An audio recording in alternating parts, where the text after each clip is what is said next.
نبی علیہ الصلوۃ والسلام کو جو امت اللہ نے عطا فرمائی ان کے بارے میں فرمایا کنتم خیر امت اخرجت للناس، تم بہترین امت ہو، انسانوں کی نفع رسانی کے لیے نکالی گئی ہو۔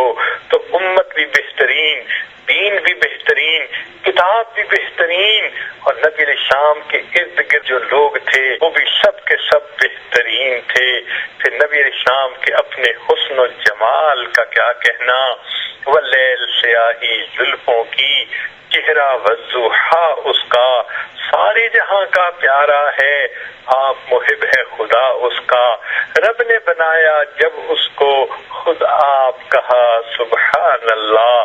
یہ نبی علیہ الصلوۃ والسلام کی شان ہے۔ اس لیے سید نفیس حسین شاہ رحمۃ اللہ علیہ نے فرمایا دنیا سیپ محمد موتی صلی اللہ علیہ وسلم، اس بن دنیا کیسے ہوتی صلی اللہ علیہ وسلم، گر نہ ہوتا عام نہ جایا امت کا غم کھانے والا، خلقت میٹھی نیند نہ سوتی صلی اللہ علیہ وسلم۔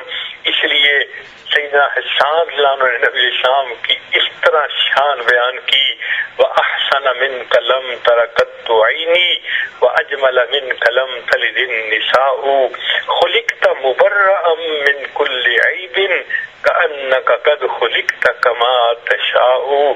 ہم نبی شام کے حسن و جمال کو کہاں بیان کر سکتے ہیں، اتنا کہا ہمارے مشائخ نے، بلغ العلا بکمالہ کشف الدجا بجمالہ حسنت جمیع خصالہ صلوا علیہ وآلہ۔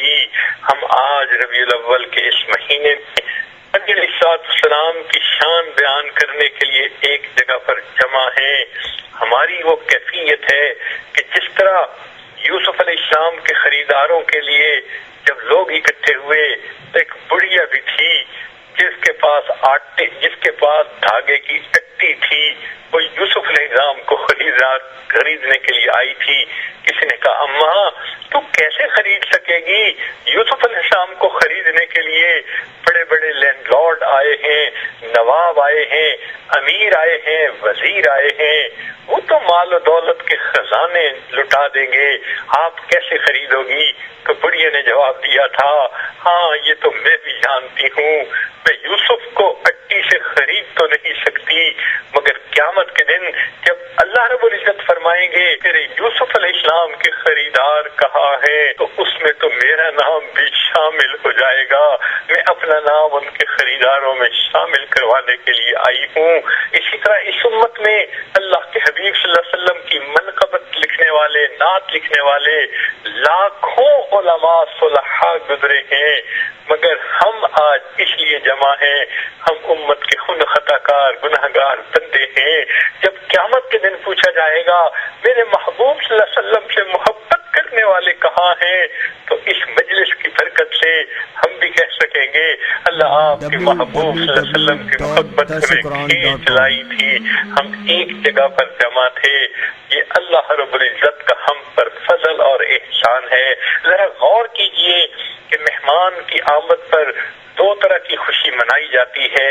ایک خوشی بچے بھی مناتے ہیں، وہ نہا لیتے ہیں، اچھے کپڑے پہن لیتے ہیں، پھر اس کے بعد کھیلتے ہیں، چھلانگے لگاتے ہیں، ادھم مچاتے ہیں، شور مچاتے ہیں۔ یہ بچوں کی خوشی ہوتی ہے کہ ہم مہمان کے آنے پہ بہت خوش ہیں۔ ایک بالغ لوگوں کی، بڑوں کی خوشی ہوتی ہے، وہ مہمان کے آنے پہ اچھل کود نہیں کرتے، بلکہ وہ گیسٹ روم میں اس کو بٹھاتے ہیں، اس کے ساتھ بات چیت کرتے ہیں، اس کے نقطۂ نظر کو سنتے ہیں، پھر اس کے مطابق عمل کرتے ہیں۔ یہ بڑوں کی خوشی ہوا کرتی ہے کہ مہمان کی بات پر عمل کرنا، اس کو پریکٹیکلی ایکسرسائز کرنا، یہ بڑوں کی خوشی ہوتی ہے۔ آج امت کے اندر دو طرح کی خوشیاں منانے والے لوگ ہیں۔ بعض وہ بھی محبت والے لوگ ہیں، ربیع الاول کا مہینہ آتا ہے یا 12 ربیع الاول کا دن آتا ہے، نہا دھو لیتے ہیں، پھر وہ سڑکوں پہ آ جاتے ہیں، اور سڑکوں پر آ کر وہ اونچا شور مچاتے ہیں، سڑکوں پہ آ کر وہ پھر اپنی محبت کا اظہار کرتے ہیں۔ یہ بچوں کی محبت کے اظہار کا طریقہ ہے۔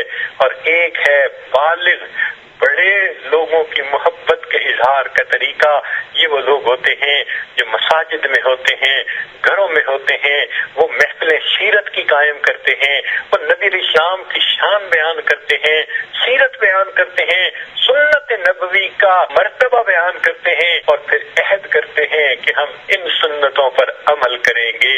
الحمدللہ کہ ہم ان لوگوں میں سے ہیں جو بڑے لوگ ہیں، جو سمجھدار لوگ ہیں۔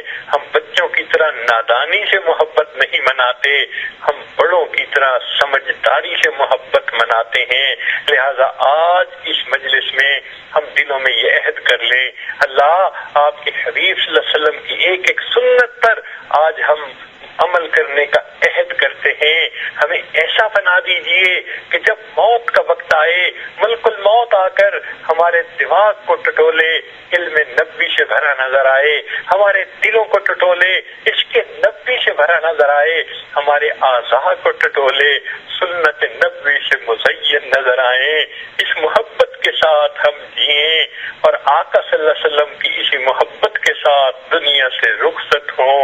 قیامت کے دن محبوب صلی اللہ علیہ وسلم کے سامنے حاضر ہوں، محبوب کے ہاتھوں حوض کوثر کا جام مل جائے، آپ صلی اللہ علیہ وسلم کی شفاعت نصیب ہو جائے، اور جنت میں نبی اسلام کے قدموں میں جگہ نصیب ہو جائے۔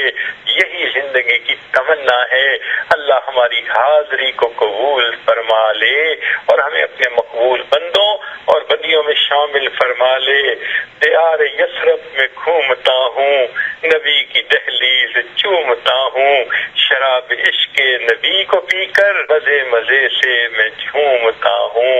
وآخر دعوانا ان الحمدللہ رب العالمین۔